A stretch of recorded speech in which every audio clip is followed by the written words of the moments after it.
Psycho ഈ സ്ത്രീയെ ഇടിച്ചിട്ടിട്ട് ചിരിച്ചുകൊണ്ടിരിക്കുകയായിരുന്നു. അതിനുശേഷം അയാൾ പെട്ടെന്ന് കാറിൽ നിന്ന് ഇറങ്ങുകയായിരുന്നു. ഇത് കണ്ടുകൊണ്ടിരുന്ന ആൾ ചോദിക്കുകയാണ് എന്തായി കാണിക്കുന്നതെന്ന്. ഇതൊരു ആക്സിഡന്റ് ആണെന്ന് പറയും. അയാൾ ആ സ്ത്രീയെ രക്ഷിക്കാൻ പോയപ്പോഴത്തേക്ക് ഇയാൾ കാറിൽ നിന്ന് ഒരു ഇരുമ്പ് വടിയെടുത്ത് അയാളെ കൊന്നിട്ട് അയാളെ ആരും കാണാതെ വേസ്റ്റ് ബോക്സിലാക്കി കൊണ്ടുപോവുകയായിരുന്നു.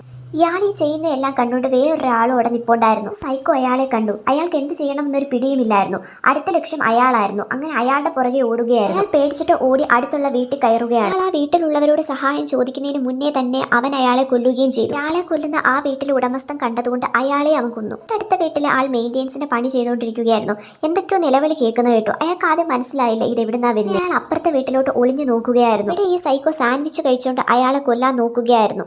അങ്ങനെ ഒന്നും നോക്കാതെ അവൻ അയാളെയും കൊന്നു. അങ്ങനെ അവൻ കൊന്നതിന്റെ അടുത്ത ദൃസാക്ഷി അയാളായിരുന്നു. സൈക്കോ പിന്നെ അയാളുടെ പുറകെ ഓടുകയായിരുന്നു. അയാളെ വെറുതെ വിടാൻ അവൻ തീരുമാനിച്ചിട്ടില്ലായിരുന്നു. അവിടെ ഇരുന്ന് ടൂളുമായിട്ട് അയാളുടെ പുറകെ ഓടുകയാണ്. തന്നെ അയാൾ സ്വിമ്മിംഗ് പൂളിലോട്ട് ചാടുകയാണ്. സൈക്കോ സ്വിമ്മിംഗ് പൂളിന്റെ മുകളിൽ അയാളെ കാത്തിരിക്കുകയായിരുന്നു. അയാൾ പൊങ്ങി വന്നതും അയാളെ അവൻ കൊല്ലുകയും ചെയ്തു.